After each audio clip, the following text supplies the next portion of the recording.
21 lakh job card হোল্ডারদের এবছর 21শে ফেব্রুয়ারির মধ্যে মজুরি প্রদানের কথা ঘোষণা করে মনরেগা প্রকল্পে কেন্দ্রীয় সরকার বরাদ্দ বন্ধ করে দিয়ে আমাদের জব কার্ড হোল্ডারদের দীর্ঘ সময় ধরে প্রাপ্য বৈধ মজুরি অস্বীকার করেছে।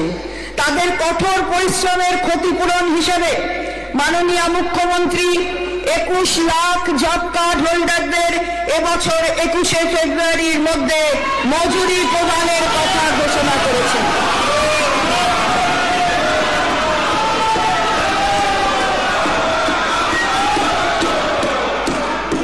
তাদের কঠোর পরিশ্রমের ক্ষতিপূরণ হিসাবে মাননীয় মুখ্যমন্ত্রীর 21 লাখ জব কার্ড হোল্ডারদের এবছর 21শে ফেব্রুয়ারির মধ্যে মঞ্জুরি প্রদানের কথা ঘোষণা করেছেন। এই অর্থবর্ষে এই খাতে বাজেট বরাদ্দ থেকে ৩,৭০০ কোটি টাকা খরচ করা হবে। কেন্দ্রীয় সরকার অনৈতিকভাবে মনরেগার টাকা বন্ধ করে রাজ্যের প্রান্তিক মানুষের জীবিকার ন্যূনতম অধিকার কেড়ে নিয়েছে।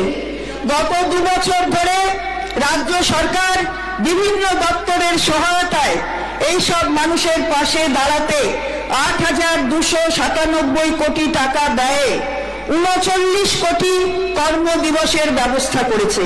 আমি আনন্দের সঙ্গে জানাচ্ছি যে এই সকল মানুষের পাশে দাঁড়ানোর অঙ্গীকারকে মান্যতা দিয়ে মাননীয় মুখ্যমন্ত্রীর নেতৃত্বে আমাদের সরকার নিজস্ব সংগতিতে কর্মশ্রী নামে একটি সুসংগত প্রকল্প চালু করেছে।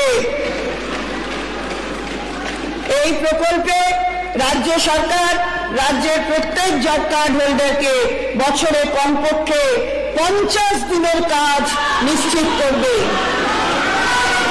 এই প্রকল্প মে 2024 মাস থেকে শুরু হবে।